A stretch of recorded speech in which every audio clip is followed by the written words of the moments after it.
ভাদ্র সৎসঙ্গ চলছে সমস্ত দেশের বিভিন্ন প্রান্তে। পরম দয়ালকে নিয়ে ভক্তবৃন্দ সবাই মাতোয়ারা। সেই প্রিয় পরমকে নিয়ে আজকে আমাদের এই আলোচনা, এই সৎসঙ্গ। আজকে সকালে সত্যানুসরণের একটা বাণী পাঠ হল যে সতে বিশ্বাসী সে সৎ হয়ে পড়ে, আর যে অসতে বিশ্বাসী সে অসৎ হয়ে পড়ে। দাদা এত সুন্দর করে এর ব্যাখ্যা করলেন, আমি ঠিক সেইভাবে তুলে ধরতে পারবো না, তবে আমি যেটুকু বুঝেছি সেটা আপনাদের সামনে একটু তুলে ধরার চেষ্টা করছি। বলছেন সৎ কথাটা এসেছে অস ধাতু থেকে। অস ধাতু অত প্রত্যয় করে সৎ কথাটা হয়। আর এই অস কথা মানে হচ্ছে হওয়া, যার ভিতর দিয়ে মানুষ হয়ে ওঠে, যার ভিতর দিয়ে মানুষ বেড়ে ওঠে। বলছেন ঠাকুরই হচ্ছেন সৎ। আর সেই শ্রী ঠাকুরকে অনুসরণ করে আমাদের চলার ভিতর দিয়ে আমাদের জীবনটা বেড়ে ওঠে, আমরা হয়ে উঠি তাকে অনুসরণ করে চলার মধ্যে দিয়ে। আর সত্য কি না, সত্য হচ্ছে তাই যা বিকশিত হয়ে ওঠে। যে প্রিয় পরমকে আমরা গ্রহণ করেছি, যে পরম দয়ালকে আমরা গ্রহণ করেছি, যাকে সৎ বলে আদর্শ বলে আমরা মেনে নিয়েছি, সেই সতের যে মূর্ত প্রকাশ যেটা, যাতে তিনি বিকশিত হয়ে উঠেছেন, সেই বিকশিত ভাবটাই হচ্ছে সত্য। এটা উদাহরণ দিতে গিয়ে আচার্যকে খুব সুন্দর দুটো উদাহরণ দিলেন। বলছেন ভগবান রামচন্দ্র হচ্ছেন সৎ, তার অনুগামী হনুমান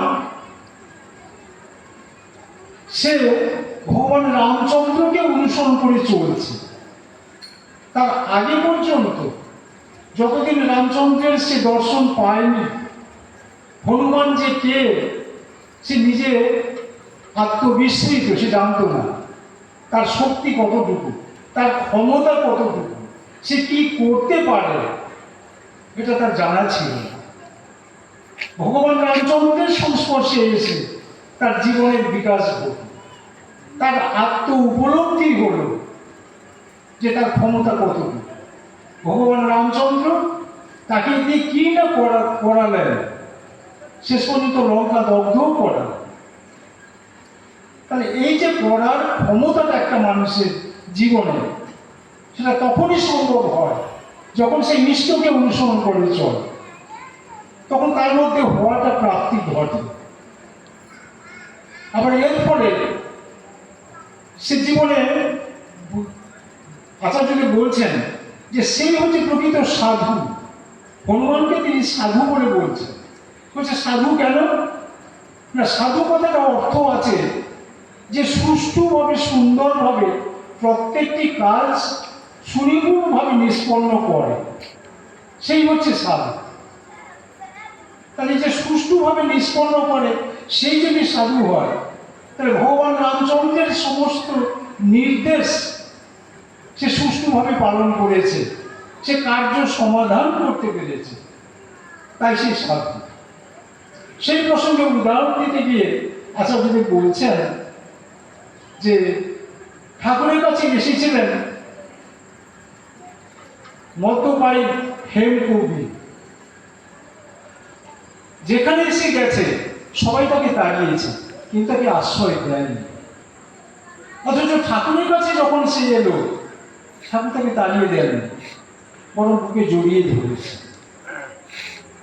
এটাতে সে অবাক হয়ে গেল যে যেখানে যেখানে গেছে কেউ তাকে সামান্যতম প্রশ্রয়, সামান্যতম আশ্রয়, কেউ তার সঙ্গে কথাই বলে না, আর ঠাকুর তাকে জড়িয়ে ধরলেন।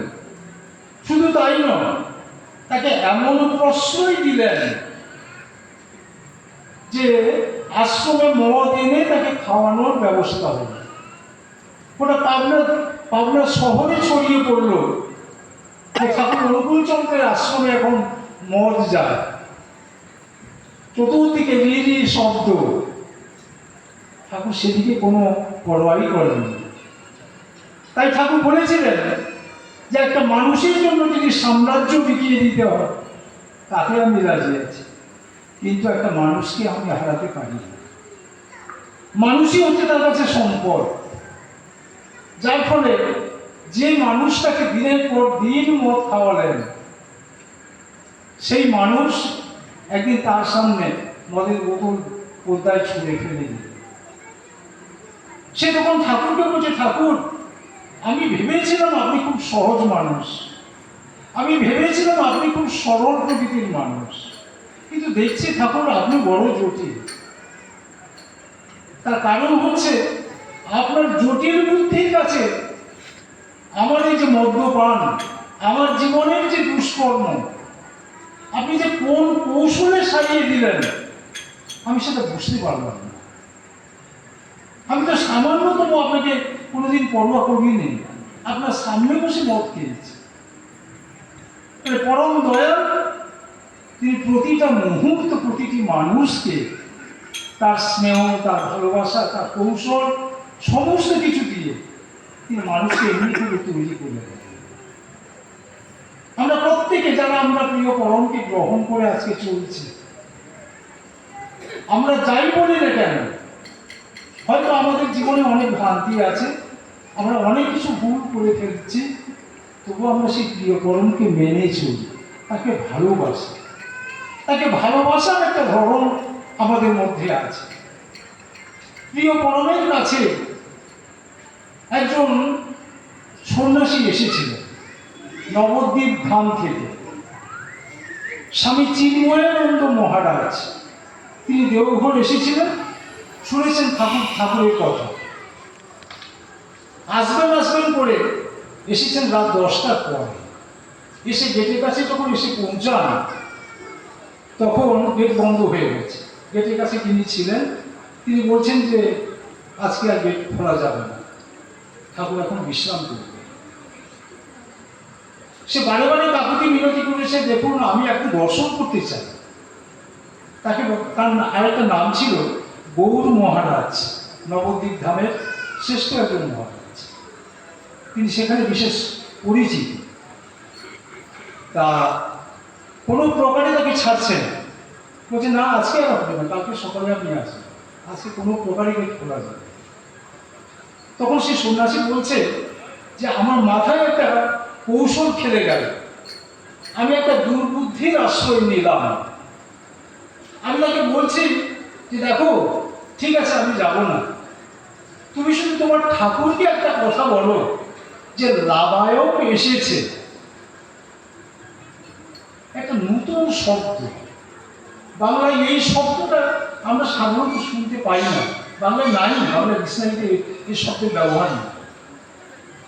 যে ভক্ত দাঁড়িয়েছিল সে বলছি এটা কি কথা, লাবায়ক এসেছে, তুমি শুধু এইটুকু বলো তাকে, তাতে তিনি যদি রাজি না হন আমি ফিরে যাব।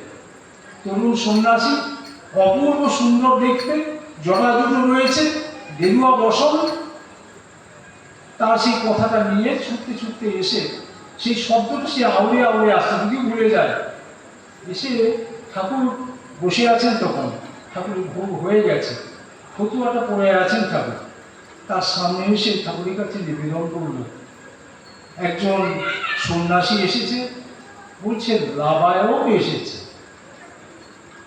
ঠাকুর সঙ্গে সঙ্গে বললেন তাড়াতাড়ি ডেকে নিয়ে, তাড়াতাড়ি ডেকে নিয়ে। ভক্তরা যারা কাছাকাছি ছিলেন তখন তারা তো অবাক, লাবায়কটা কি, তারা কিন্তু কেউ তো বুঝতে পারছে না। যাই হোক সে ছুটে ছুটে এসে সন্ন্যাসীকে নিয়ে, তার সন্ন্যাসীকে নিয়ে যাওয়ার পর ঠাকুর আগেই সন্ন্যাসীকে দেখে হাত জোর করে তাকে প্রণাম জানাচ্ছে, বলছেন আপনি কি করছেন, আমি আপনাকে দর্শন করতে এসেছি। আর এখন যদি আমি আপনাকে প্রণাম করি তো প্রতি নমস্কার হয়ে গেল, এটা কি হলো? ঠাকুর তখন বলছেন খুব মিষ্টি করে, বলছেন দেখো এত কষ্ট করে একজন সন্ন্যাসী এখানে এসেছেন, সেই সন্ন্যাসী আমাকে দর্শন দিয়েছেন, তাই প্রণাম করাটা তো আমারই উচিত।